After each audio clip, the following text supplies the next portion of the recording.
You're listening to the Wrestle Havoc podcast on YouTube, where we discuss everything in and outside of the squared circle. We talk all that goes on in the realm of WWE and AEW every week. And now, here's your host, the one that will give you a reality check on pro wrestling, Flamin' Ricky DeReyes. This is the Wrestle Havoc podcast.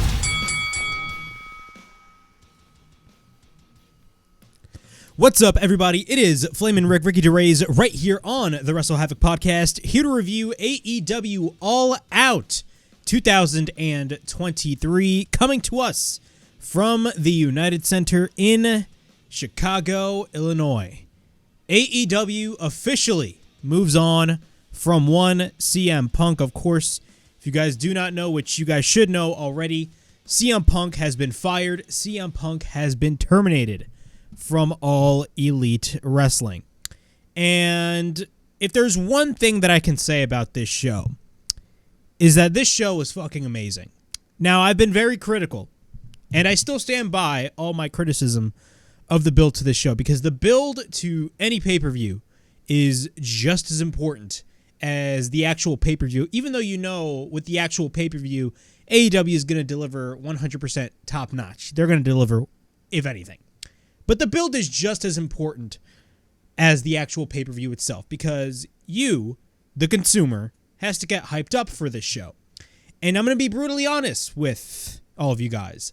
I was not excited for All Out whatsoever. If you look at the card on paper, and this is the key word, on paper, this show was not really worth the $50 that I paid for. But after watching this show, and after watching everything that has transpired on this show, with the amazing match that we had with, of course, Miro and Powerhouse Hobbs, which was a fucking classic. Not a classic, but you guys know my drift.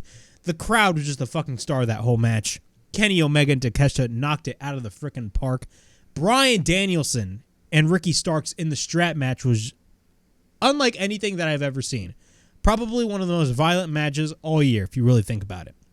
And, of course, the main event with Orange Cassidy defending his international championship against Jon Moxley. And it's safe to say that the title reign, the long and historic title reign of one Orange Cassidy, has been officially over, and Jon Moxley is your new international champion. AEW has proved time and time again, but this in particular is very important. AEW has proved that they can move on without CM Punk. And I, as a fan, since AEW, since day one, since January 1st, 2019, knew that AEW does not need CM Punk to be successful. They've been successful without CM Punk beforehand, and they have been successful without CM Punk. Is it going to be a short-term sting? Absolutely. But in the long term, AEW is going to be just fine. This show reminded me of what really AEW is all about. Giving you great professional wrestling. It reminded me a lot of early AEW from 2019, during the pandemic in 2020, and heck, even before CM Punk came in the door in 2021. That is exactly what this show reminded me of. Was that stigma lost? Maybe when CM Punk arrived. Some of that spirit was still there, but let's be honest with ourselves.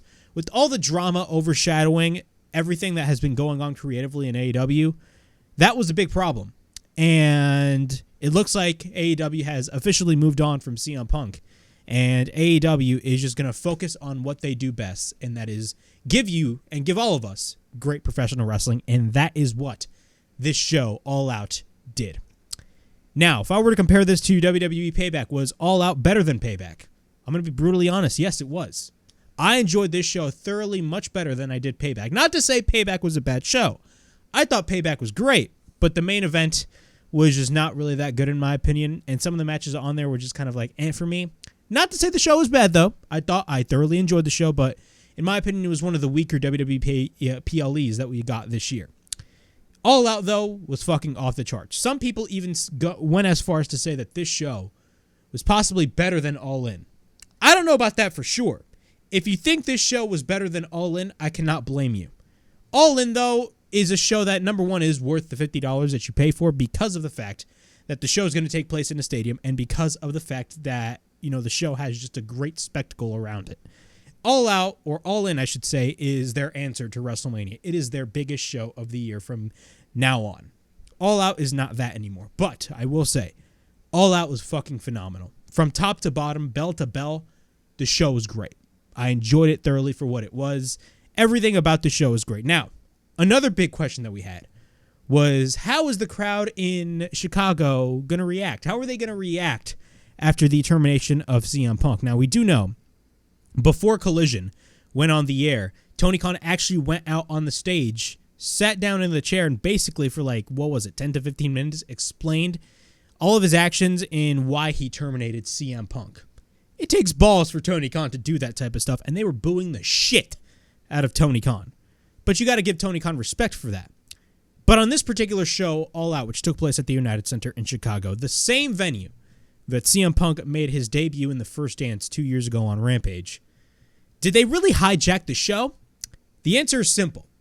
No, they did not. Now, when the Young Bucks came out, that was I don't want to say a different story. It was a very mixed reaction. It was a mixed reaction of, yes, you did hear CM Punk chants, but you also heard Young Bucks chants. Yeah, Chicago was chanting for the Young Bucks, or at least a portion of the crowd were chanting for the Young Bucks. We got a Cry Me a River chant in Chicago. But let's be brutally honest with ourselves. In no way, shape, or form did this Chicago crowd absolutely hijack this show. Usually we would see that a lot in WWE, especially in the last couple of years, because, number one, they would probably give you shit creative, or they would do something very fucked up. Sometimes they would do that on an AEW show, but let's be honest with ourselves. They didn't really hijack the show on this All Out show, which is surprising, to say the least, because you guys know how Chicago is. Chicago, if anything, is the city that is fucking spoiled when it comes to AEW. Like, for fuck's sakes, AEW always fucking goes to Chicago. Like, bro, go to New Jersey more often, okay? We have a better crowd than fucking Chicago. I'm telling you that right now. Basically, I'm from New Jersey, so I'm sorry. I'm very passionate about my state. But, yeah. Let's talk about All Out. Overall, great show. Great pay-per-view. Now, after watching this show, was it worth the $50 that I paid for? Absolutely. I got my money's worth. But if you looked at the card on paper before the actual pay-per-view and the lack of build for this show, it was not worth the $50. That is basically the point that I'm trying to make to you guys.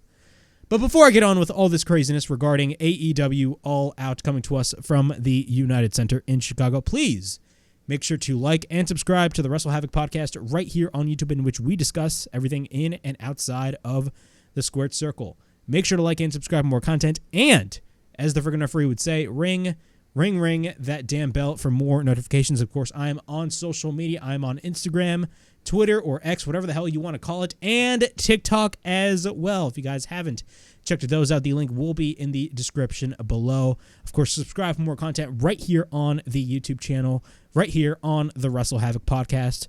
Also, if you guys had missed it, the WWE Payback review is up on the channel. Of course, I talk about that crazy Steel City street fight between Kevin Owens and Sami Zayn, taking on Finn Balor and, of course, Damian Priest. And it's safe to say that Judgment Day has all of the gold. So if you guys haven't checked out the WWE Payback review, the link will be in the description below.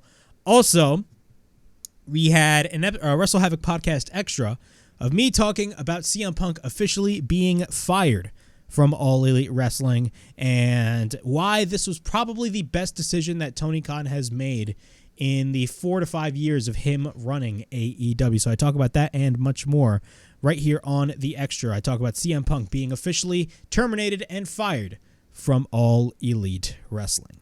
The link will be in the description below. All right, let's talk about AEW All Out 2023. The show kicks off with Adam Cole and MJF. Yes, the best friends of Adam Cole and MJF, the current Ring of Honor Tag Team Championships, or champions, taking on Dark Order. Yes, they are taking on, of all people, Dark Order, Alex Reynolds and John Silver, for the ROH Tag Team titles. We had 2 ROH title matches on this show. It reminded me of something that AEW would do back in 2022. Remember where, like, literally on Dynamite, there'd be, like, everything would just be full of Ring of Honor shit. Looking back at that, that was a shitty era to live in, to be quite honest with you. But overall thoughts on this opening match. I thought this was a great opening match, to say the least. I mean, it's no stranger. We all know the chemistry between Adam Cole and MJF, and the story that they have going on right now with Adam Cole and MJF is probably, if not the best story in AEW right now, and it's going to pay off tremendously. Just look at the main event between Adam Cole and MJF this past Sunday at All In at Wembley Stadium. It was fucking amazing. Everything about that from an emotional standpoint, like it made you sad, but at the same time, there were moments in the match that just made you fucking laugh. And that is exactly what I loved about that match. But really, that whole main event this past Sunday at All In really gave you everything. And that is the best way that I can describe to you what Adam Cole and MJF was at All In.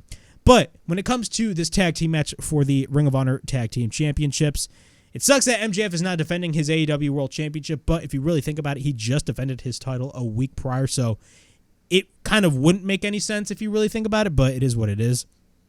Them wrestling Dark Order, a lot of people were kind of disappointed that they weren't wrestling guys like the Kingdom, but I think they're going to save that tag team match for a future date down the line, which honestly I think that's the best way to do it, because you really want to milk this story for as long as you can until you eventually lead to that payoff with either Adam Cole turning on MJF or MJF turning on Adam Cole. Again, I've said this for weeks. The beauty about this whole Adam Cole and MJF storyline, think about this. The beauty of this Adam Cole and MJF storyline is that even though you think something is going to happen, the opposite ends up happening. And that is the best way that I can describe to you Adam Cole and MJF. You would immediately think MJF, being the asshole or scumbag that he is, he's going to turn on Adam Cole. But meanwhile, in the build-up to their match at All In, Adam Cole is literally acting like Stone Cold Steve Austin in the build-up to his match against The Rock at WrestleMania 17 and really being all that desperate, with Adam Cole potentially teasing a heel turn. So you really do not know who is going to turn heel, which is a great thing if you think about it. I liked that. But did we see any hiccups regarding, a potential turn further on down the line? I do not see that happening whatsoever, and it really did not happen on this match whatsoever.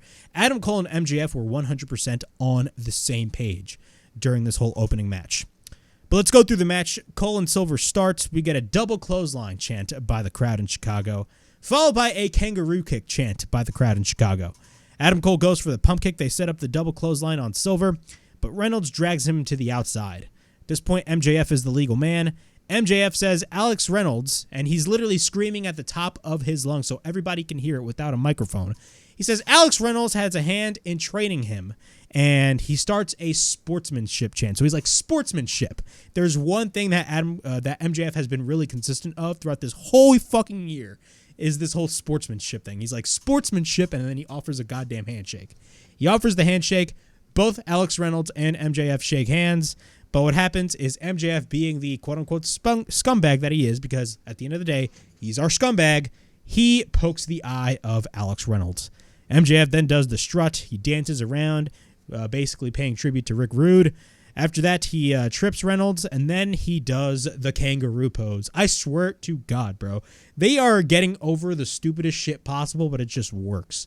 Like, they got over the most simplest move in the history of wrestling, the double clothesline. That is the most generic fucking move ever, but somehow that shit got so over with the audience. And now they're getting probably the stupidest possible move that you could possibly think of, a kangaroo kick. But some way, shape, or form, that shit got so over with the audience.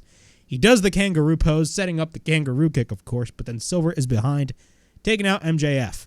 Reynolds then regains control. We get a shoulder tackle by MJF, but then MJF at this point is selling his neck, and it was a common occurrence throughout the majority of this match. One thing that always scares the fuck out of me when I watch AEW is that when a wrestler sells a quote-unquote injury, you do not know if it's real or fake. It literally scares the shit out of me, because you can tell, if you compare the AEW in-ring product to the WWE in-ring product, AEW, the wrestlers take far higher risks. Now, granted, MJF is not that type of wrestler that takes all these crazy-ass risks that a lot of the other wrestlers take, but still, I was scared as a motherfucker when I saw MJF was selling his neck, because I was like, oh shit, is he actually injured or not? But what happens is Adam Cole comes to his aid, but then Silver is behind, taking out Adam Cole. Reynolds hits MJF on the back of his head, but then MJF is down with the pain of his neck, just screaming. After that, Doc Samson comes in, and you know when Doc Samson comes in, the injury is not good. MJF then gets walked out with the doctors, and Adam Cole is all alone. Reynolds and Alex Reynolds and John Silver go for the double team. We get a cover by Reynolds and a near fall. Silver is in control of the match, but then Adam Cole is all alone, getting dominated by Dark Order. After that, Silver runs into a kick by Adam Cole onto the outside, but then we get a running kick on the apron by Alex Reynolds, but he ends up missing. Adam Cole ends up hitting the super kick, and then he goes to the second rope, setting up for the Panama Sunrise, and he finally hits it, but John Silver counters. Cole goes for the roll-up, and we get a near fall. We get a backslide attempt by Cole, but then we get a series of kicks by Silver, followed by a Fisherman's Buster. We get a cover by Silver and a near fall. Adam Cole fights off Reynolds, but then we get a boot by Reynolds. We get a cover by Reynolds and a kick out. He sends Adam Cole to the outside. Evil Uno, who was on the outside in this match, stomps after Adam Cole without the referee looking. He then sends Adam Cole into the ring post without the referee looking as well. Reynolds takes Adam Cole into the ring, but then Silver tags in. Cole tries to fight both of them off, but then he ends up hitting the Ushigoroshi on John Silver, countering his brainbuster attempt. After that, Evil Uno is on the apron. We get a kick by Silver, but then we get a double team move combination by Dark Order by both Alex Reynolds and Adam Silver. Alex Reynolds and John Silver. Great combination. They're really famous for that. Evil Uno's on the apron. We get a kick by Silver, followed by a double team move combination by the Dark Order. Dark Order then mock the double clothesline, and they actually hit the double clothesline on Adam Cole, and they're garnering mega heat at this point. Cover by Silver and a kick out. Reynolds gets the ROH tag belts, but then Cole gets sent into the corner. He then hits a pump kick on Alex Reynolds, but then Cole hits a super kick on John Silver. We get a bunch of MJF chants by the crowd. And then the crowd all gets up looking at the stage with MJF walking back to the outside with the referees and producers, everybody trying to stop him. But MJF ends up going on the apron. He offers a tag. The hot tag is made, and the crowd just fucking goes ballistic. So they go absolutely ballistic. He fights off Silver and Reynolds with repeated clotheslines. We get a slam on Silver and then a slam on Reynolds. He pokes their eyes. We get a head. He basically knocks both of them on their heads, like basically knocking each other out. After that, he bumps Silver repeatedly headfirst onto the top turnbuckle, and then he hits repeated rights on Reynolds onto the second rope.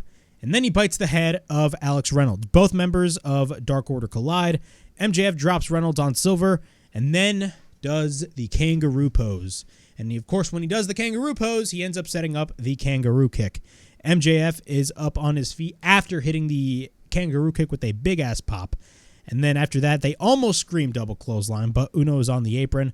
Cole hits a super kick. They scream double clothesline to one another with the crowd screaming with them. They hit the double clothesline. We get a cover, and Adam Cole and MJF retain the Ring of Honor Tag Team Championships. After that, MJF almost gets carried out, but of course what happens is he just walks alone. But overall, this was a great match. Was it like an amazing in-ring, tag team match? No, it wasn't the best match, but it was a tag team match that really gravitated with the audience, whether or not if it was good or not. I think the tag team match itself was phenomenal. I think the crowd was just completely invested in Adam Cole and MJF. They were literally happy about seeing Adam Cole and MJF. They were more happy about that than being pissed off about CM Punk not being at the show. That's basically the best explanation that I can give you. But nonetheless, this was great. I loved when MJF got carried out to the outside, and then he came back. Just the pop was insane when MJF came back. It was crazy to think. But nonetheless, this was phenomenal. I enjoyed the match for what it was. It was a great opener. But we are not done. What happens is MJF walks up the ramp, right? He walks up the ramp. Samoa Joe's music plays, and he makes his entrance. And what happens is MJF walks past Samoa Joe. He walks past Samoa Joe, and he pushes MJF. In reference, of course, to all those years back at an NXT TakeOver where Samoa Joe was basically the NXT champion at the time, and he was walking with security before making his entrance backstage. And one of those security men, of course, was MJF, and he pushed MJF. So that was a reference to that. MJF clearly did not forget about that, and he got so pissed off that he runs into the ring and he attacks Samoa Joe. Joe then applies the coquina clutch on MJF, but What happens is that wasn't for long, and security ends up separating both Adam Cole and MJF. What could that mean for the future? If this is setting up a potential match between MJF and Adam Cole, or MJF and Samoa Joe, honestly, I am going to be 100% fucking down for that. Because again, you know, we really want MJF to be in these high-profile feuds. And one of those high-profile feuds, 100% in my opinion, is a feud against Samoa Joe. I absolutely love that for sure. And hopefully Tony Khan is listening. I guarantee you he's not. But most likely, my prediction is that we are going to be seeing that match at WrestleDream because that is their next pay-per-view. So I assume that we're going to be getting Adam Cole versus... instead of saying MJF, I keep saying Adam Cole, bro. Like, Jesus Christ, their chemistry is so good that, like, I always confuse both men. It looks like we're going to be getting MJF versus Samoa Joe at WrestleDream. That's my prediction. Some people say Grand Slam, but I predict WrestleDream. Because, let's be honest, that is a pay-per-view main event. And that is going to be a fucking banger. And it's a very different feud that MJF is definitely in my opinion. Because now, MJF, at least for the short term, is a babyface. And right now, Samoa Joe is the heel. So, we're just going to have to wait and see what happens. But this was fucking awesome. After that, we got a relatively short match between Samoa Joe and Shane Taylor for the Ring of Honor World Television Championship. Overall thoughts on this match. This match was all right. I mean, it was really all action. It was a relatively short match, but it was all action to say the least. I'm going to be brutally honest with though. I don't understand why this match was even on the card. Maybe this whole match was booked probably because of the angle that they did before the match even started. Maybe that's why, but still, the whole purpose of Samoa Joe and Shane Taylor being on a show like All Out, even though Samoa Joe shouldn't even be on Ring of Honor at this point at all, I think Samoa Joe and Shane Taylor being in a match at All Out, just if you think about it, just makes no sense. That match could easily be on Honor Club if you really think about it. But Joe goes straight for the attack, but Shane Taylor regains control. We get a chop by Joe, but then Joe runs into a clothesline. Joe is on the outside. Joe drags Shane Taylor to the outside. He hits a chop. He bumps Taylor onto the barricade. Both exchange chops, but then Shane Taylor is bringing the fight to Samoa Joe. Once we're back into the ring, we get repeated right hands by Joe, but then he drives Joe down. He ends up hitting a splash, and then we get a cover by Shane Taylor and a 1 count. Joe goes for the enziguri. Joe goes for an elbow suicida on Shane Taylor on the outside. Joe takes Shane Taylor back into the ring, but then we get a right hand by Taylor, but then Shane runs into an atomic drop followed by a high boot. After that, he ends up hitting a senton. We get a cover and another 1 count. We get a clothesline by Taylor, we get a cover and a kick out by Joe. Joe applies a sleeper onto the ropes on Shane Taylor, but then Shane hits the hanging stunner on Joe. Shane goes to the top, he hits a splash. We get a cover by Shane on Joe and a kick out. Shane goes for repeated rights on Joe, but then Joe ends up hitting a lariat on Shane Taylor.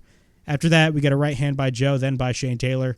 Both men exchange shots, but then we get a series of body shots by Taylor, followed by a right hand into the face of Shane Taylor, and we get a series of kicks and knee strikes by Joe.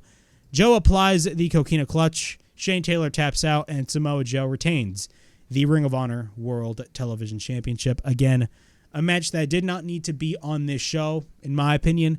But, again, really the bigger story is the angle that happened before this match even started with Samoa Joe and MJF. Again, I assume, my prediction is that we're going to be seeing that match at WrestleDream, which is their next pay-per-view. And also, another thing, if they're really going to go forward with this feud, bro, the back and forth with Samoa Joe and MJF on the microphone, holy shit, it'd be fucking amazing. Let's just think about that. Like, the mic skills of MJF are 100% like pure perfection. But Samoa Joe can really go deep if he has to. So that's going to be great to see. But hopefully they really build for this match like really good. That's my prediction for that. But that's just my opinion. I assume we're going to be getting Adam Cole. Jesus Christ, again, I said Adam, bro, I'm so used to saying Adam Cole's name that I completely fucking forgot about MJF. I assume we're going to get MJF versus Samoa Joe. Jesus Christ. Holy shit. Darby Allin versus Luchasaurus. Moving on from Adam Cole and MJF. I don't know, man. Jesus Christ, I don't know what the fuck's wrong with me today. Fun fact, I woke up, I barely had sleep the day before. And I was literally, I had to wake up yesterday at least at 6 in the morning because I had to go to work roughly around 7. And I only had like 4 hours of sleep, but I stayed awake all that time up until the end of All Out. By the end of the actual pay-per-view, I was fucking just tired as shit. And my ass was asleep for like over 10 hours to the point where I woke up at 1 p.m. Granted, it's Labor Day, and I had no class because the semester for me really just started. But still, like, holy shit, I don't even know where I'm at today. Holy crap. Today has been a relatively short but weird day for me. But we got Darby Allin versus the real TNT champion, Luchasaurus, not Christian Cage, but be careful if Christian Cage is in an area near you because he may go ahead and talk about your own father. But overall, thoughts on this match. This was a pretty good match, man. Luchasaurus fucking murdered. Like, not literally, but like Luchasaurus absolutely fucking murdered Darby Allin into oblivion. We all know Darby Allin as a daredevil. And Darby Allin does some crazy shit. Like, we all know. He does some crazy shit. But, bro, Luchasaurus was really just fucking killing this guy left and right. Like, he would do a fucking tombstone, pick him right back up, and throw him on the top turnbuckle. Like, that shit's fucking crazy. But let's go through this match. Darby Allin goes straight for the attack. He fights off Luchasaurus on the outside. Darby gets caught by Luchasaurus, but gets thrown onto the barricade. After that, Darby gets thrown onto the announce table. Christian Cage goes to the ear of Luchasaurus and demands him to finish Darby Allin. Darby gets sent face first onto the steel steps head first. Luchasaurus moves the steel steps, and Darby is bleeding all over the face. The first of many times a wrestler was bleeding in a fucking match. After that, Luchasaurus throws Darby face first onto the steel steps. Luchasaurus then places the steps onto the back of Darby and walks over the steel steps with Darby Allin under the steel steps, which is fucking insane. After that, Luchasaurus places the steps onto the back of Darby, walks up the steps. Nick Wayne ends up trying to help Darby by removing the steel steps. Darby comes back into the ring. Luchasaurus picks up Darby. He drives Darby down to the mat. We get a cover and a kickout. We then get an overhand shot by Luchasaurus in the corner on Darby, but then he throws Darby into the other corner. After that, we get a headbutt by Luchasaurus on Darby Allin. Luchasaurus then takes Darby. Darby then rolls away from a chokeslam attempt. And then we get a roll-up by Darby, and we get a near fall. Then he ends up hitting a crossbody, and then we get a cover and another kickout. Darby goes to the top. He jumps off the top, but then gets bumped by the shoulder of Luchasaurus. Luchasaurus then removes the tape of Darby Allin, and then Luchasaurus continues to be in control. Darby then later regains control onto the outside. He grabs a chair, and then he has him sit on the chair, and then he ends up hitting repeated rights. Darby goes to the top, but then Darby ends up going for a somersault on the outside. He gets caught by Luchasaurus, and then he spins him around, but then Darby counters into a crucifix bomb. We get a kick out. We get a coffin splash attempt caught by Luchasaurus. Lucha goes for a waistlock, and then he ends up hitting a German suplex. And let me tell you, we saw this similarly in the Kenny Omega and Takeshita match, but bro, Luchasaurus hit a fucking German suplex with Darby like damn near landing on his fucking head. Like, I saw that, and that immediately just like had me jump off my seat in fucking worrisome. Like, I was so worried for the health of Darby Allin after that spot. Like, bro, you could have easily have broken your neck because of that. He picks up Darby with the torture rack. Cage, meanwhile, asks Nick Wayne to throw in the towel, but then he doesn't throw in the towel. Darby escapes. He knocks down Luchasaurus. Darby then hits a tope on Christian Cage, taking him out. Darby goes to the top, but then he gets caught. Darby then bites the hand of Luchasaurus.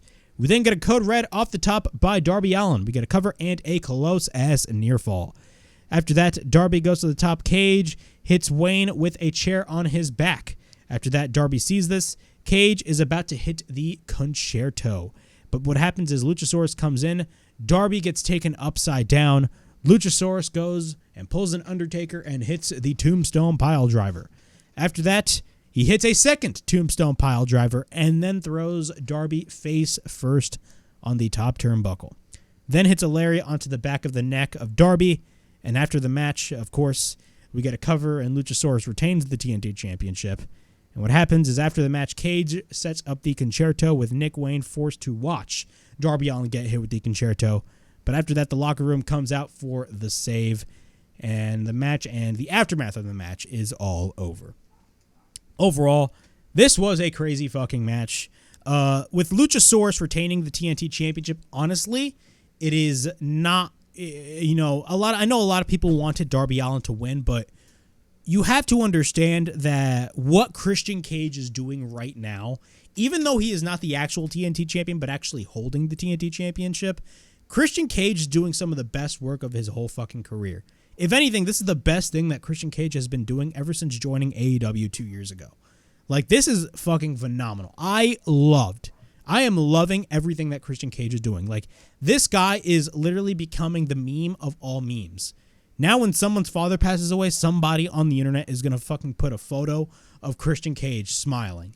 Like, I swear, I know that sounds very fucked up, and trust me, that is very fucked up. But still, the memes are just absolutely insane. Like, the memes of Christian Cage are just out of this fucking world, and I just can't stop laughing. I just cannot stop laughing. It is absolutely hilarious. But Christian Cage is so good at what he does. Yeah, Luchasaurus is the rightful TNT champion, but Christian Cage just holding the belt is one of the most douchebag things that any heel could possibly do. The funniest shit ever. But Luchasaurus retaining was the right decision to make, and I do believe Darby Allin has some sort of injury. I completely forgot what injury, what is it, but he apparently has some sort of injury, so I assume that's why Darby probably lost. But who knows, man? It's going to be very interesting to see what goes down, and Christian Cage is still the rightful, quote-unquote, TNT champion. Moving on, we got Miro taking on Powerhouse Hobbs. This was a match that, this was like the second match that they announced for All Out like a couple of weeks ago. And I'm going to be honest, I wasn't really excited about this whole match. You know, I thought the match was going to be great, but like, I was like, I'm not really that excited about it. But once the bell rang, holy fucking shit. All I thought about when I watched this whole match was, shit, I want steak. Like, bro, this crowd, like, the match itself was phenomenal, but what made this match so special was the crowd itself, man. All they were chanting was meat. Meat slapping on other meat. We all love that type of shit. Thank you, Big E, because Big E, I believe, was the one that started that whole joke. But we got meat on meat in this match. This is exactly what it was. But holy fucking shit, man. Just the enthusiasm from the crowd. Loved every bit of this match, and that is exactly what made this whole match so special.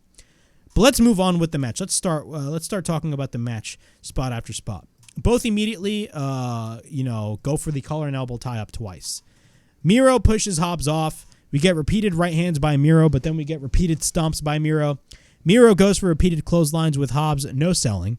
After that, Miro runs into a clothesline by Hobbs, but then Hobbs is in control. He picks up Miro, but then Miro escapes. Miro ends up going for the leg lariat. We got a cover by Miro and a kick out. Hobbs is on the outside. He comes back into the ring. Miro hits a drop kick. We get repeated stomps by Miro on Hobbs. We get a series of right hands by Miro, followed by a belly-to-belly throw by Hobbs on Miro. At this point, Miro is down.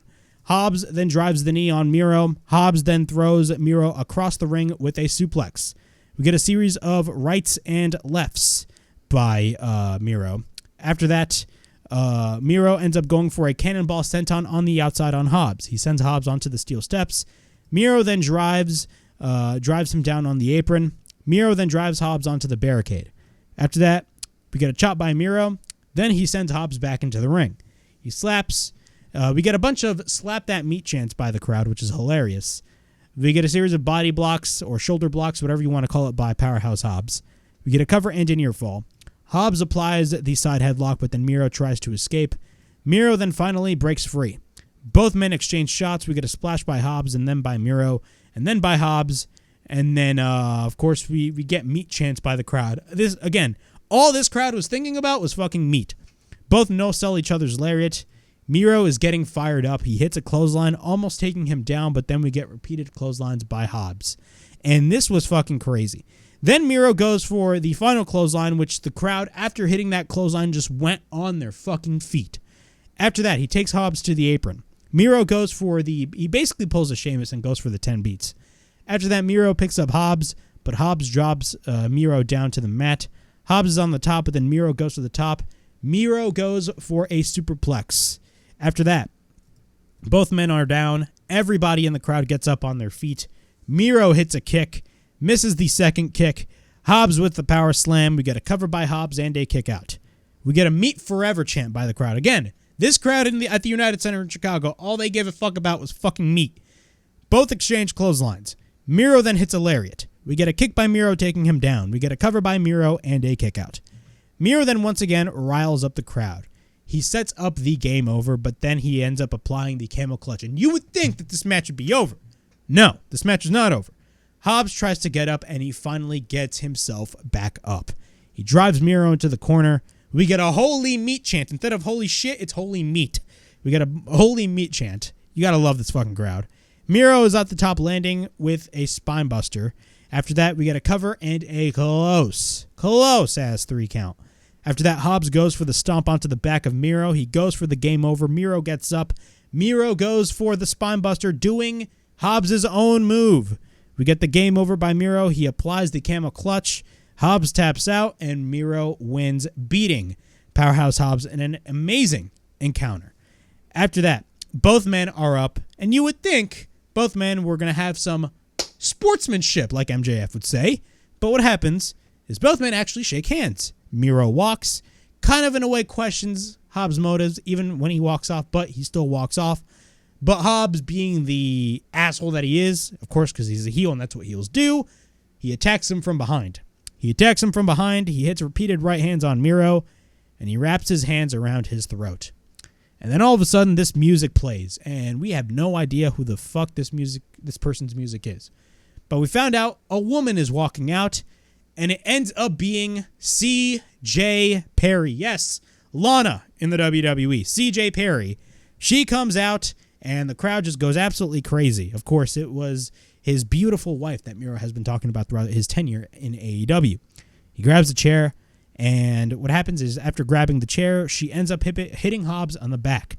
Hobbs gets up, stares at CJ, but from behind, Miro gets up and hits a chair on his back and then on his head.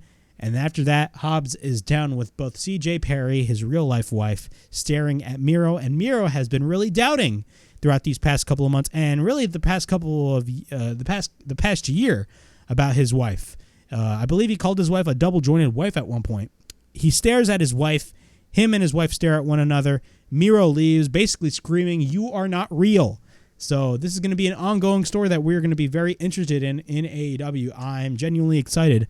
I've been always wanting CJ Perry to really come, to AEW because of the stuff Miro is saying, but also it's just they are so good. They are so talented at what they do. Miro with the Redeemer character, it's literally the best gimmick that he has ever had in his whole career. And adding CJ Perry and having a story within itself happen over there, I actually like that. So hopefully AEW really goes forward with that storyline, and I'm interested to see what they do further on down the line.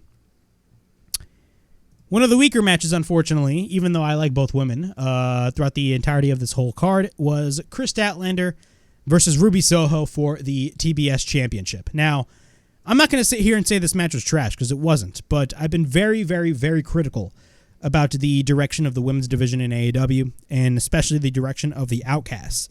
I talked about last week on the All In review about, even though I understand why Saraya won the AEW Women's World Championship, what is going to be the follow-up with Saraya, since she is now the AEW Women's World Champion. Another thing, I genuinely believed that Saraya should have not won the women's title, and that honor should have went to either Toni Storm or have Hikaru Shida retain. Hikaru Shida ended up being a transitional champion. Is Saraya going to be a transitional champion? We have absolutely no idea. But I will say, this match that we saw for the TBS Championship was not a bad match. It was going to be tough to follow that really amazing Miro versus Powerhouse Hobbs match, but it got the job done at the end of the day, and I applaud both women for that. Both women lock up. Statlander gets taken down repeatedly, but keeps getting back up. We get a shoulder tackle by Statlander, and then we get a kick by Statlander. We get a jumping knee by Statlander, and then she sends Ruby to the outside of the barricade. Saraya gets chased around by Statlander. Look, Saraya is the women's champion, and she's getting chased around by Statlander. That is hilarious. Ruby takes her out. She sends Statlander onto the barricade. Ruby gets her knees onto the head of Statlander and drives her head first onto the barricade. We get a cover by Ruby back into the ring and a kick out. Ruby is in control over Statlander at this point. Saraya gets involved without the referee looking. We get a cover and a kick out. Ruby then goes for an elbow on Statlander, and then we get a cover and another kick out. After that, Statlander regains control. Then Ruby ends up going for the back heel trip. We get a cover and another kick out. We get a high kick by Statlander, followed by a knee by Ruby. Statlander goes for, Statlander at this point, which is crazy. Statlander ends up hitting the No Future, which is Ruby Soho's move. Ruby runs into an elbow. We get an uppercut into the corner, followed by a knee strike, then a power slam. We get a cover by Statlander and a kick out. She picks up Ruby. Ruby escapes. Ruby hits a Saito suplex, but then Statlander picks her up and spins her around for a backbreaker. She ends up hitting the Blue Thunder Bomb. We get a cover and a kick out. Statlander then had Ruby on her back. Ruby ends up countering. Statlander misses a kick. Ruby goes for the roll-up, but we get a near fall. After that, Ruby goes for the roll-up once again. Statlander looks for the Sunday, not the Saturday night or the Wednesday night. She goes for the Sunday Night Fever. We get a series of roll-up reversals by both women. Both women knock each other down with a double clothesline. After that, Saraya is going crazy, tearing up signs from fans because she's hilarious. After that, Ruby's on the apron. She goes to the top, but then Statlander ends up going to the top. She picks up Ruby, hits a power slam off the top, which looked absolutely sick. We get a cover and a kick out. Statlander picks up Ruby. Ruby is up on her shoulders. Ruby goes for the Poison Rana. After that, she goes for the monkey flip, followed by the tornado DDT, and then hits a Hurricane Rana. After that, we get a cover and a near fall. Both women go for a series of overhand chops. Statlander goes for the Blue Thunder Bomb. We get a cover and a kick out. Statlander goes to the top, but then Ruby comes in after Saraya goes for the distraction. Ruby ends up hitting the No Future and then hits the Destination Unknown. We get a cover and Statlander kicks out. Saraya is on the apron distracting the referee. Ruby grabs the spray paint, but what happens is the Psychotic at this point, acting like Marilyn Monroe. Toni Storm comes in from under the ring out of nowhere, and she steals the spray paint away from Ruby Soho. Statlander gets up. Statlander ends up hitting the Sunday Night Fever, and we get a cover. 1, 2, 3. Statlander retains the TBS Championship. Overall, I enjoyed the match. I thought it was a great match. Of course, the position that both Ruby Soho and Kris Statlander were in was going to be a tough spot because, of course, how could you follow that amazing Miro and Powerhouse Hobbs match? But I feel like with with all the stuff that they had going for, I think they pretty much got the job done. Was it one of the weaker matches in the entire card? Yes, but again, they got the job done, and Kris Statlander retains the TBS Championship. Moving on, we got Bryan Danielson. Yes, a returning Bryan Danielson taking on Ricky Starks in a strap match. This match was fucking fire. I absolutely loved this match for what it was. It was a great match. Probably one of the most brutal matches this year alone, if you really think about it. But this was awesome. I really enjoyed this. Originally, this match was supposed to be CM Punk versus Ricky Starks, but for obvious reasons, that match is not happening, and I'm not going to repeat myself because you guys all know what exactly happened with Mr. CM Punk. But if there was any replacement that could have been a great replacement for CM Punk, it is, of course, Bryan Danielson. Danielson, of course, for the second time in a row, man. Yo, Tony Khan is one fucking genius. I know that sounds like I'm kissing his ass. He does have his flaws, but the one thing that he is perfect at is fucking music. For the second time in a row this year, well, not in a row, but for the second time, he used Europe's Final Countdown for, of course, Bryan Danielson. Of course, the first time was in, of course, Bryan Danielson's match against Kazuchika Okada. Now he's using it for the second time in the match against Ricky Starks. You gotta love it, man. Bro, I guarantee you Tony Khan was like, yo, I got all this money from CM Punk's contract. Why not? Let's spend it on Final Countdown again. So I guarantee you that was what Tony Khan was thinking, but holy fucking shit. That was fucking awesome. Absolutely awesome. But let's go through the match. The belt doesn't even ring. Both men put on the strap, but then Starks leaves the ring, runs around the ringside area, and then he comes back into the ring. Starks goes after Bryan Danielson. Danielson has the strap on, but Starks doesn't. Starks ends up grabbing a weight belt. He grabs the weight belt, and he hits Starks repeatedly. Starks has the turnbuckle of the belt on his, or I said turnbuckle. He has the buckle portion, the metal portion of the belt on his fist, and he hits it on the head of Bryan Danielson. After that, he kisses the hand of a woman in the crowd, which is hilarious. You can tell Ricky Starks is that bastardly flamboyant heel. You gotta love it. Danielson at this point is busted open, and throughout the majority of this match, Danielson was bleeding profusely. Starks is in the ring. Starks, of course, he has something on his wrist and the bell, or he puts the strap on his wrist. My apologies. He puts the strap on his wrist, and the bell officially rings. Starks sends Danielson to the barricade. Starks then chokes Danielson with the weight belt on the steps. And by the way, I completely forgot to mention, Ricky the Dragon Steamboat is on commentary for this match, and he's basically telling you guys a really good story. Then he stomps on the head of Danielson with the steel steps. He takes Danielson into the ring, but then he hits a leg drop on Bryan Danielson on the apron. Once we're back into the ring, we get a cover and a near fall. Starks then does his pose into the ring. He chokes Bryan Danielson once again. He stomps on the back of Danielson, and then he ends up hitting repeated right hands, that being Ricky Starks. Starks then goes for repeated chops onto the strap onto the back of Danielson. Danielson ends up going for the headbutt on Starks, and then we get a kick by Danielson, and then we get a series of yes kicks by Danielson. We get a kick by Starks. Danielson gets taken onto the apron, but then Starks hits the head of Danielson once again with the strap. And let me tell you, bro, these strikes with the strap throughout the majority of this match, they were so fucking loud. Like, bro, they were giving me chills, and I was getting goosebumps watching this shit go down. It was insane. Starks is on the second rope. He takes Danielson up. Danielson escapes, and then Starks is onto the top turnbuckle. Danielson, of course, has a fiery look on his eyes. He hits the back of Starks with the strap so hard, and I mean hard as fuck repeatedly. Danielson chokes Starks with him being upside down, and then he hits him across Starks' chest repeatedly. That shit had to hurt so bad. Imagine being hit with a strap or a belt on your chest. Holy fucking shit. I guarantee you, that shit probably hurts more than a fucking chop. Starks is on the outside. Bryan runs towards Starks, but Starks hits Bryan in the head. After that, Danielson looks at Ricky Steamboat, who is on commentary, and he drives Starks shoulder first onto the ring post. He wraps the strap across Ricky Starks. Starks is sent to the ring. He's basically placed onto the ring post. Like, his face is on the ring post. After that, Starks is trapped, and then Danielson hits Starks with the strap repeatedly. After that, we get a series of yes kicks by Danielson. We get a running knee into the corner, but then Danielson runs into a lariat by Starks. Starks is now busted open. Both men make it up, and they're both head-to-head. Starks goes for a shot to the head. Danielson does the same, and bro, these shots, like, literally, they fucking whipped that strap on the side of their head or on their neck. That shit looked brutal. Starks gains the advantage with Danielson going down on his knees. Danielson then no-sells the shots by Starks, so he's basically hulking up. Danielson asks for more shots by Starks. Starks is starting to get tired.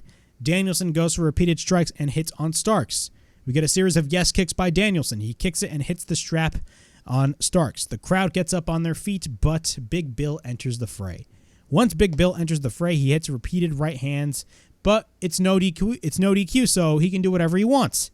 Ricky Steamboat leaves commentary, and he goes for a series of right hands. How old is he, like 70 years old? He goes for repeated right hands on Big Bill. And after that, of course, Bill grabs him by the throat, but then Starks gets dumped on Big Bill. Danielson is on the top. He ends up hitting a crossbody on both Big Bill and Ricky Starks. He takes Starks into the ring. After that, we get the Buseko knee countered into a spear, which looks fucking sick. We get a cover and a kick out by Danielson. We get a series of rights and lefts by Starks, but then we get the Rochambeau escaped by Danielson. After that, we get a cover by Starks and a kick out. And then Danielson screams, it's time to kick his fucking head in. He's about to kick in his fucking head in. Sadly, the crowd in Chicago did not go for the you're going to get your fucking head kicked in chant. I wish they did that, but they didn't do that. But instead, Danielson knocks the head out of Starks in. He kicks his head in fucking hard.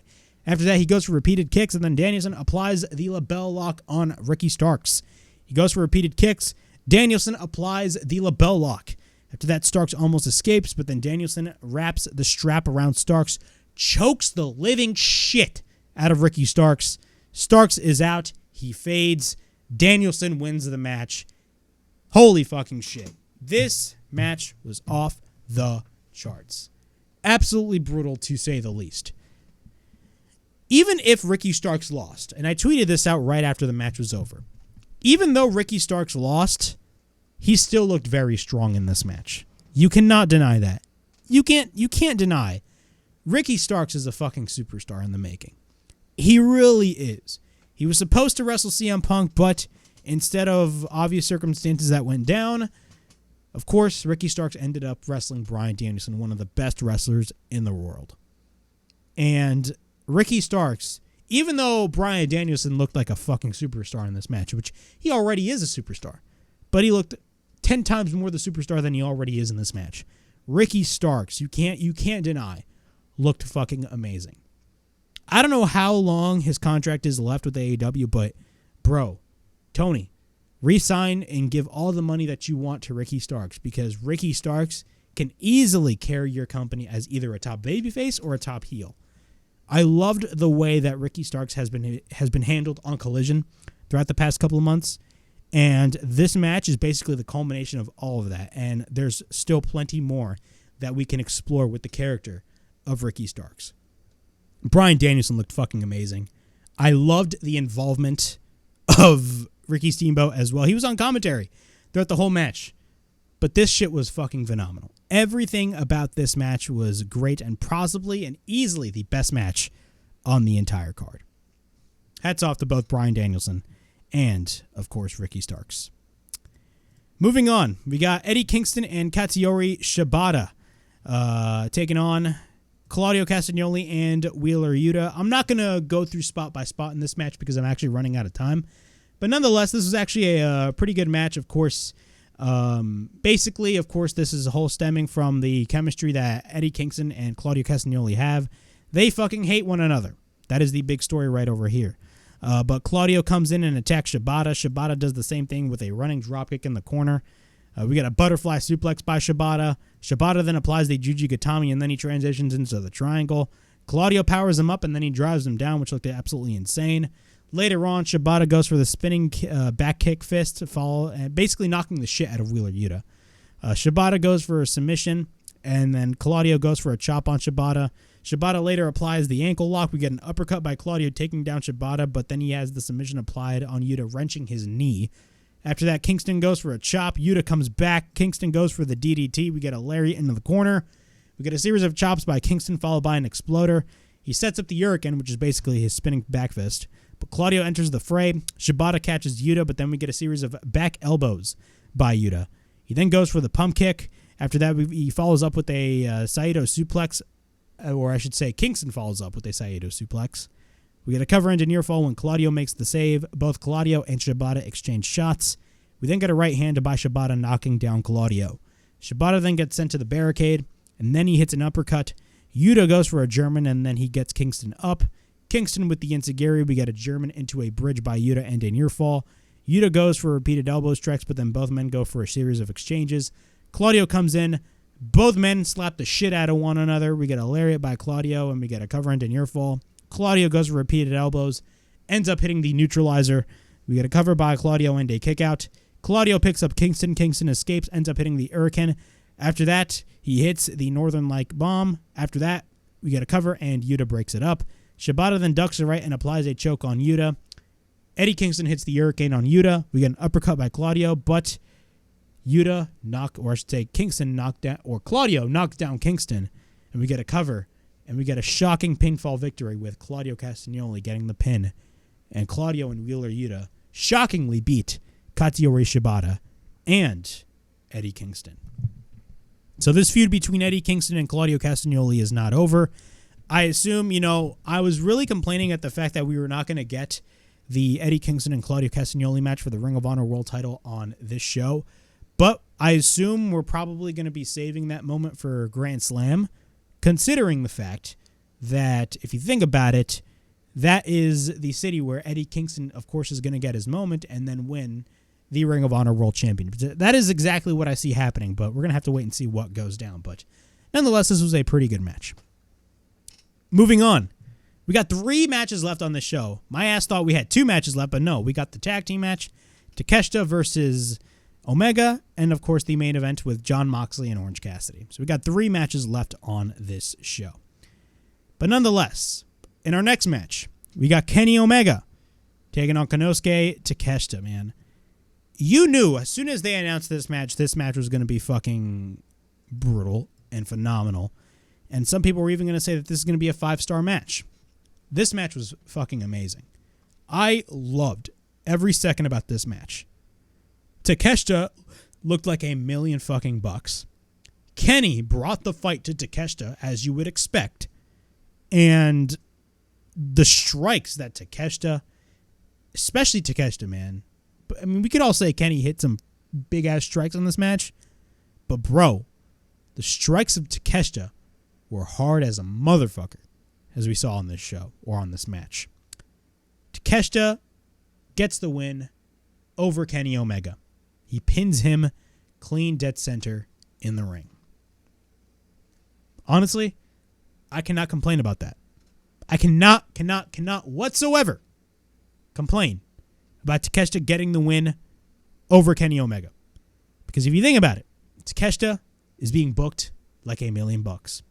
AEW saw the potential of Konosuke Takeshita when he was first brought in to AEW. He wasn't All Elite yet, but I believe, correct me if I'm wrong, his first match was against Hangman Page, and Hangman was the champion at the time.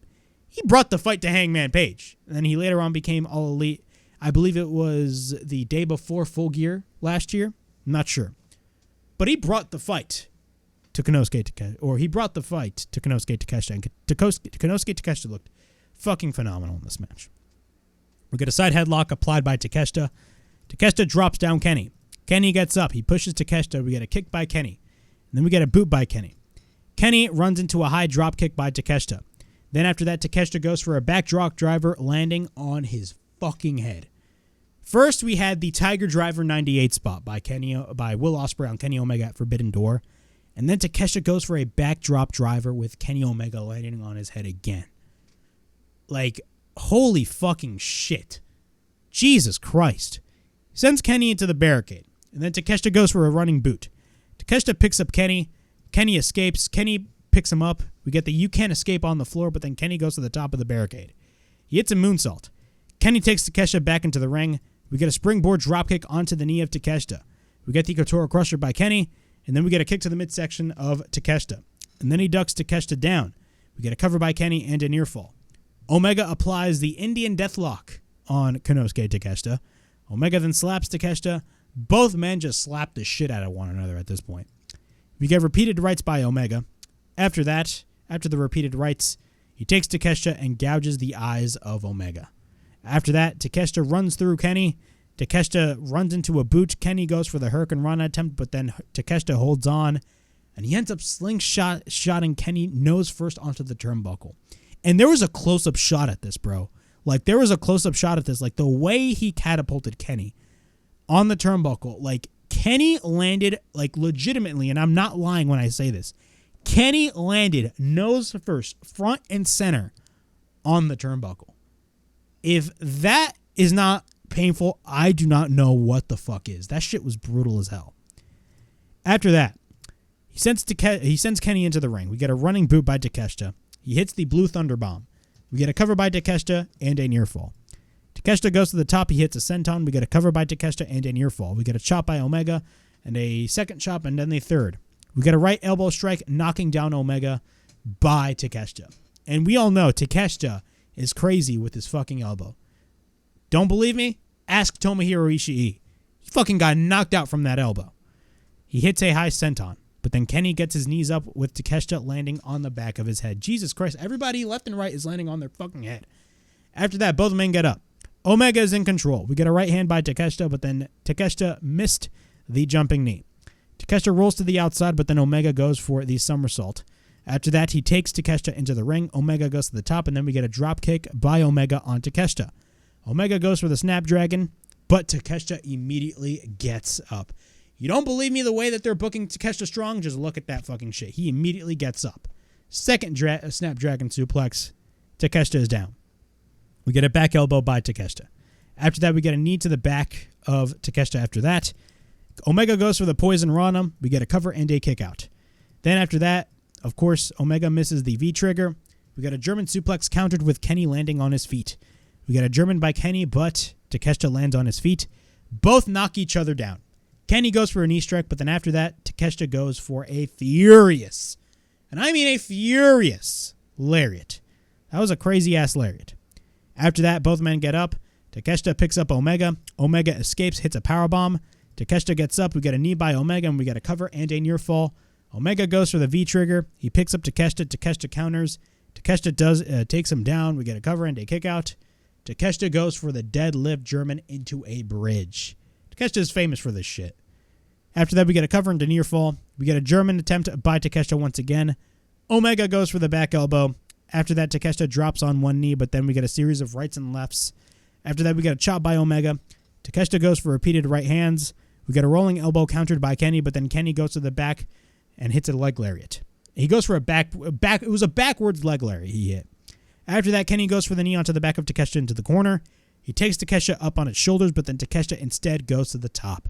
Takeshita escapes. Takeshita goes to the top and hits a fucking avalanche off the top. Blue Thunder Bomb. Holy shit. Excalibur would mention on commentary that he would take, inspiration from El Generico, who is, of course, Sami Zayn. So I liked that. I liked that touch by Excalibur on commentary. We get a knee strike by Takeshita on Kenny. We get a cover and a kick out. Don Callis gets close to Takeshita. He whispers at his ear. He gives him a screwdriver. Don grabs the screwdriver. Omega gets distracted. We get a knee strike by Kenny. Takeshita is down. The knee strike by Omega. Takeshita grabs the screwdriver, but then the referee disarms him. So he picks him up for the one-winged angel. The referee just grabs it away from him. After that, we get a series of roll-up reversals. Takeshita once again goes for the deadlift German. We get a knee by Takeshita. We get a cover and a goddamn fucking kick out. After that, the crowd is up on their feet. Takeshita, though, exposes the kneecap. Great storytelling. Hits the knee. Hits that furious knee, and we get a cover. 1, 2, 3.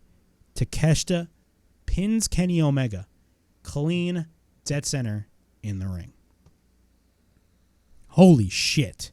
I believe this was the second time that Takeshita has beaten Kenny Omega. Or pinned Kenny Omega. First time was last week at All In. I believe so. Correct me if I'm wrong. I got to watch back the match. And, of course, it was this match. Takeshita beats Kenny Omega clean. Dead center in the ring. If you don't believe me when I say Takeshita is not being highly viewed, if you don't believe me when I say Takeshita is really being highly viewed by AEW, clearly you're watching the wrong show. Takeshita is being booked like a fucking killer. This is the shot in the arm that Takeshita has needed. There was a lot of fanfare when he first came into the company. He wasn't even signed to the company up until the later half of 2022. But bro, Takeshita is just, the way he is being booked super, super, super strong by AEW at this point. Now pinning clean dead center in the ring in a one-on-one match against Kenny Omega. Do I see a one-on-one rematch happening in the future? Yeah, I do. I really do. Because again, Kenny Omega right now is one of the best in the world, and Takeshita is on the verge of becoming probably one of the best in-ring wrestlers in the world too. I definitely do see a third match happening where Omega gets his win back. But after that whole feud with Takeshita is all said and done, what are we going to do with Kenny Omega, man? I've always been saying this. Omega really needs another run with the AEW World Championship. I loved his first run. His first run with the AEW World title has been fucking amazing, in my opinion. I loved Kenny Omega's title run, the belt collector. I loved that shit. But I want a full-fledged babyface Kenny Omega title run. Because we all know how talented Kenny Omega is. But bro, this match that he had with Takeshita, off the fucking charts. Hats off to both Kenny Omega and Konosuke Takeshita. Konosuke Takeshita pins clean in the middle of the ring. Kenny, by God, Omega. The Young Bucks and FTR take on Bullet Club Gold. I'm not going to go through spot by spot in this match because, again, I'm running out of time. But, bro, this match was fucking off the charts. This match was great. From the moment that they announced this match, literally, everybody was like, holy shit. You know, I mean, we've seen the Bucks and FTR team up before. I believe this was during the pandemic. But in this case, it was a little different because we all know FTR is close friends with CM Punk. And really the biggest thing that everybody was going to be talking about during this whole match was the reaction that the Young Bucks were going to be getting in Chicago. And that is the big story throughout the majority of this whole match. How was the crazy-ass crowd in Chicago going to react when the Young Bucks come out? The Young Bucks did show up at Collision, and they refused a handshake from FTR. Or I should say FTR refused a handshake by the Young Bucks. So they kind of returned the favor to the Young Bucks last night on Collision, or the previous night before, All Out. But this match happened, and this match was off the charts. You know, basically, we had FTR really start the majority of this match. Matt tagged himself in, basically trolling the crowd. We got a shit ton of boos for the Young Bucks. But what was funny about this whole thing was the crowd was not, you know, you would expect that there'd be like crazy crowd hijacking when the Young Bucks came out. But that was not really the case. The crowd in Chicago, if anything, was very mixed. You would hear some CM Punk chants. You would hear a chant of Cry Me a River, which is hilarious. That is a mention of Jack Perry going on camera during his match against Took, saying it's real glass, cry me a river. And in some portion of the match, I heard a Young Bucks chant. If anything, in Chicago, I heard a Young Bucks chant. How do you fucking hear a Young Bucks chant in Chicago after everything that has transpired? That is fucking crazy. This crowd was very mixed. You heard more boos for the Young Bucks, but still, like, it was crazy. Like, you didn't really hear a lot of negativity when Kenny Omega came out. If anything, the crowd loved Kenny Omega. The Young Bucks are a different story. They hated the Young Bucks, but it was very mixed. Like, you deadass heard some Young Bucks chants during this match, which is crazy to think. We get a double team by the Young Bucks. We get a dropkick by Nick. We get a series of boos in the crowd of Chicago. And what happens is, what's funny is that like the crowd would like boo for them, but then they'd pop for the Young Bucks, which is crazy. Like, there'd be some moments in the match where the crowd is just popping for the Young Bucks, which is insane. We get a chop by Jay White on Dax. We get a chop by Dax. Juice tags in. Later on, basically Dax poses with Bullet Club Gold doing the hand gesture. He takes out every member of Bullet Club Gold. We get a series of chops by FTR on Jay White. Later on in the match, basically everybody comes in at the same time. Everybody goes for a standoff. A brawl breaks loose. The babyfaces go for a triple atomic drop, which is awesome to see. One thing that I loved about this whole match was the chemistry that the Young Bucks and FTR had. We all knew that they always had great chemistry when they were going up against each other in the ring, but when they're teaming up together, holy shit, the chemistry goes from 100 to like 1 million. Like, it was that damn fucking good. Like, they would do each other's finishing moves, like, or you would have like Matt and Dax like do like the fucking shatter machine. That I loved. That was awesome. I loved that visual. Basically, Juice takes Dax to the outside. He slingshots Dax onto the ring post. He hits a suplex onto the turnbuckle later on. Later on in the match, the heels are in control of the match. Juice misses a cannonball into the corner. Dax sees the Bucks. He tags Nick Jackson. We get loud boos. He fights off Bullet Club Gold. After that, we get the Escalera by Nick, and the crowd goes up on their feet for the Young Bucks, which is fucking crazy. We get a super kick by Matt. We get a double team by Matt and Nick. Jay White comes in. We get a series of super kicks. We get a cover by Matt and a near fall when Colton makes the save. Later on in the match, FTR are the legal men. Cash gets taken to the outside. We get the spike pile driver by Dax with the help of Matt Jackson.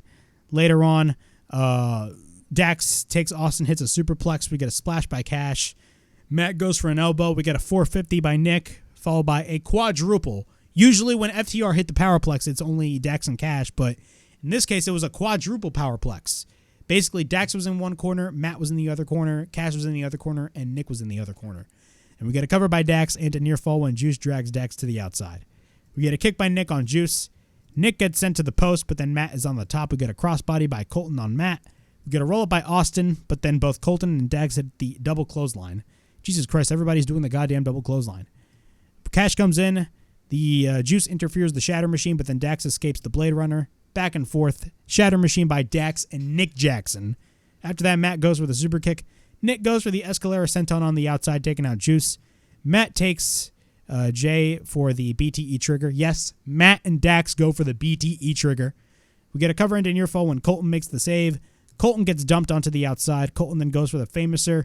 Dax avoids the Blade Runner, but then Cash comes in. We get the Blade Runner on Cash, and we get a cover by Colton and the Black. And Bullet Club Gold get the win. I almost said the Blackpool Combat Club.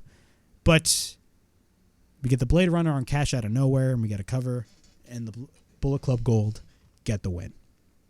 Shocking victory in a match where really it was, if you really think about it, even though Bullet Club Gold got a lot of offense, really the star of the show was FTR and Matt and Nick, and they still lost.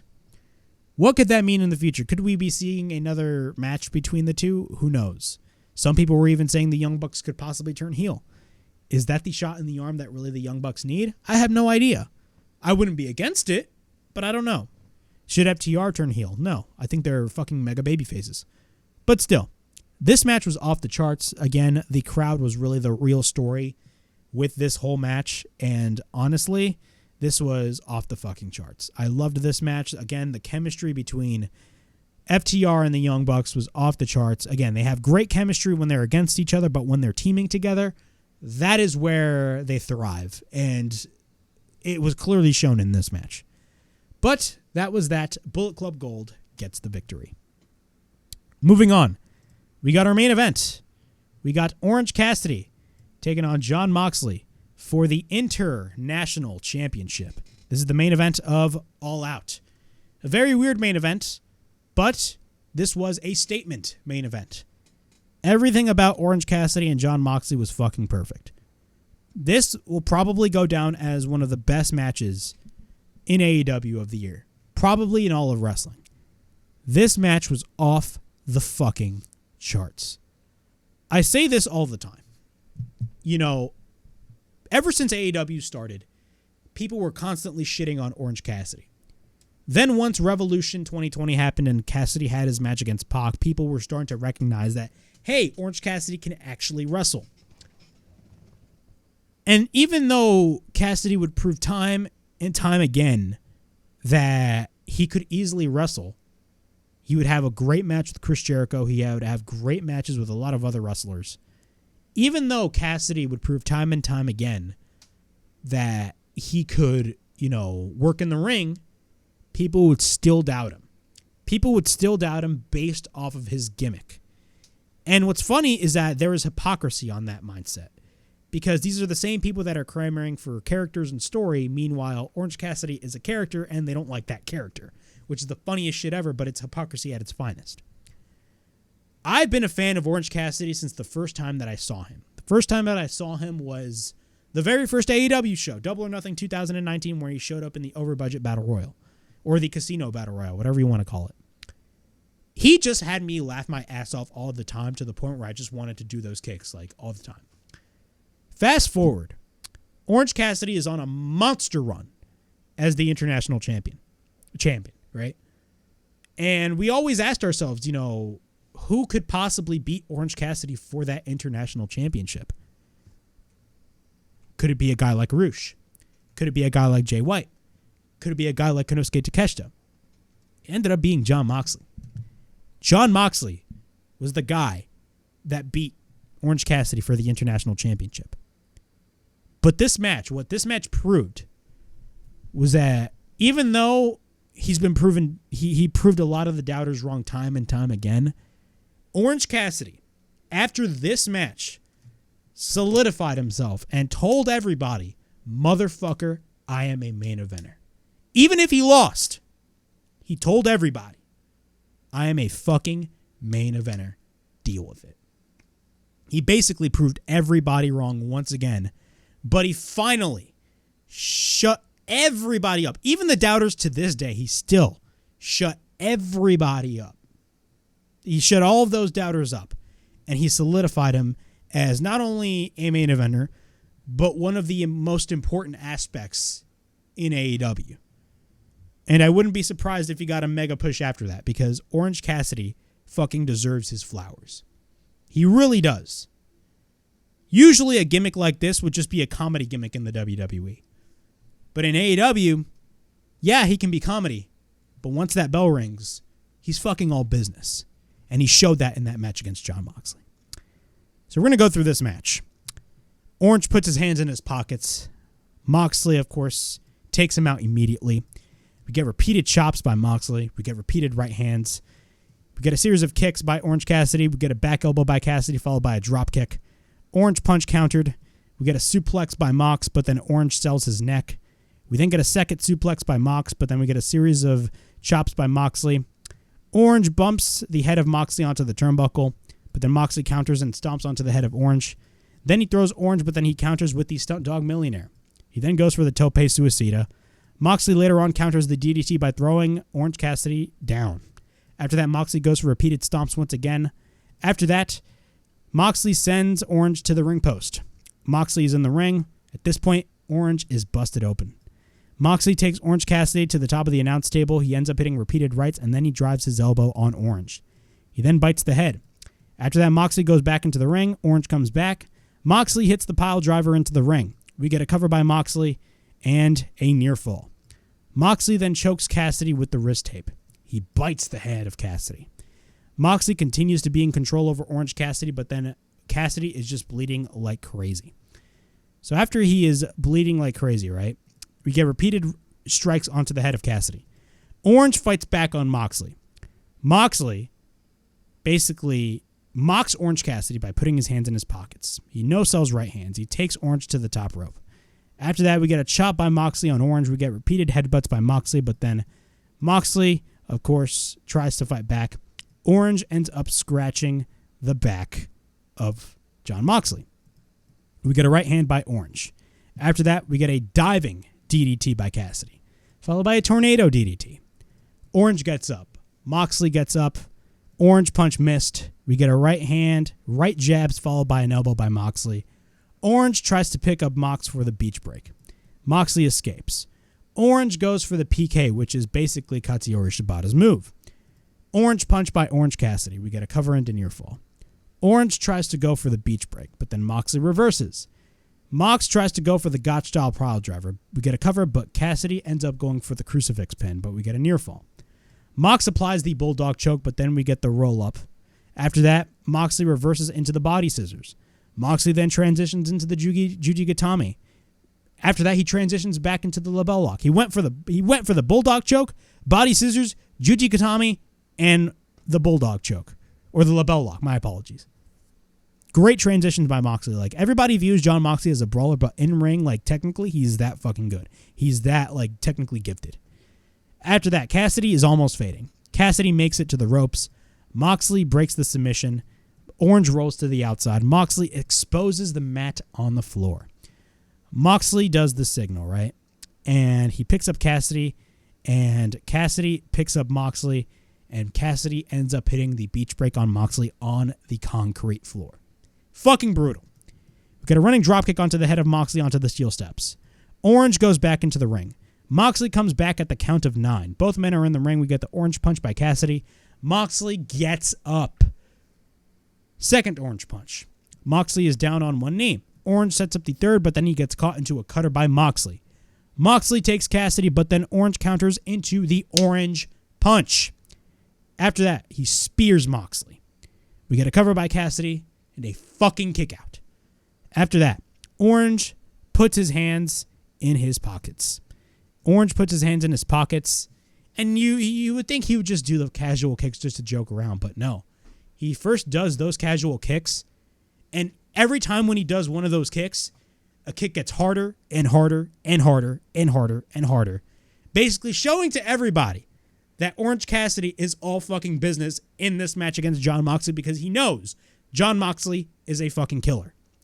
After that, after those kicks, he boots the head of Moxley. The crowd gets up on their feet. It was absolutely insane. Cassidy gets up. And what happens? Well, actually, no. The crowd goes up on their feet. Cassidy is just basically enjoying the moment. Mox gets up and hits the King Kong Lariat. Cassidy gets back up. But what happens is we get the second King Kong Lariat. Then a shot across the head of Orange Cassidy. We get a cover and a kick out. Moxley picks up Cassidy. Death Rider. Cover and another kick out. This time it was a close ass 3 count, but it wasn't the 3 count. Moxley, after that, is literally in the corner, praying, doing the signal, praying to God to forgive him for what he is about to do. Great storytelling on all levels. Cassidy gets up, and usually when he would do this, he'd tell people to stop, and then he'd put his hands in his pockets. But this time, Cassidy did not do that. He literally did this. He tells Moxley to stop, only for instead of putting his hands in his pockets, Cassidy just flips off Jon Moxley. Great storytelling on all levels, man. He flips Moxley off. Moxley with the Death Rider, and we get a cover. And Moxley wins the AEW International Championship. This match was fucking amazing. Fucking amazing. Again, this match solidified Orange Cassidy as a top-tier main eventer. I don't give a shit what anybody says. After this match, nobody, I don't want to hear anybody complain about Orange Cassidy at all. We've known time and time again where the fact that Cassidy can work. But bro, this match, even though this was Orange Cassidy we're talking about, Orange Cassidy felt like a different Orange Cassidy in this match. Orange Cassidy just holy shit. Everything about this match was phenomenal. After the match, Moxley leaves with the Blackpool Combat Club. Orange is laying in the ring. Orange gets up with a standing ovation from the crowd, gaining the respect by the audience in Chicago. And the show ends. I'm speechless, man. I'm really speechless. 2 times in a row that a AEW pay-per-view main event literally could possibly end up as the match of the year. We had Adam Cole and MJF last week, and Orange Cassidy versus Jon Moxley. Holy fucking shit, bro. What a fucking match. This was a war. This was a fucking war. I'm not going to repeat everything that I said before I went through the match, but you guys know what I said. Orange Cassidy is a superstar. He is a star in the making, and he is literally one of the most important parts of AEW, and he showed exactly why. This match was perfection. This match is the definition of what a story in wrestling should be. The story that they told was off the charts. Hats off to Orange Cassidy and Jon Moxley. Of course, Jon Moxley is the new champion, but hats off to Orange Cassidy. Because even if everybody respects Orange Cassidy, people were still doubting Orange Cassidy. And he flat out shut everybody up in this match. And that is the biggest takeaway that I can give you for this match. Jon Moxley is the new international champion, but Orange Cassidy is still alive, and he gains the respect out of everybody in the audience. You love to see it. But yeah, that was my AEW All Out review. Overall, this was a great pay-per-view. This was a phenomenal pay-per-view. This is probably one of the best AEW pay-per-views that they have ever produced at the end of the day. I was very critical about the build for this show. Really critical about the build. But AEW does what they always do and gives me a fucking banger show. And at the end of the day, I am very happy that I spent those $50. Because I probably would have regretted it that I spent those $50. I was very critical about me spending $50 on the show that was barely built upon and the card kind of looked lackluster. But the outcome, bro, was off the charts. All Out was a great success. All Out was a phenomenal show. And honestly, if you think that this was better than All In, I cannot blame you. That was my AEW All Out 2023 review. Please like, subscribe, comment down below. Push that bell for notifications to be on the lookout for more videos right here on the Wrestle Havoc podcast, in which we discuss everything in and outside of the squared circle. Make sure to like and subscribe for more content. And as the friggin' referee would say, ring, ring, ring that damn bell for more notifications. And as always, it is Flamin' Wreck, Ricky DeRays, signing out. See you guys later. Peace.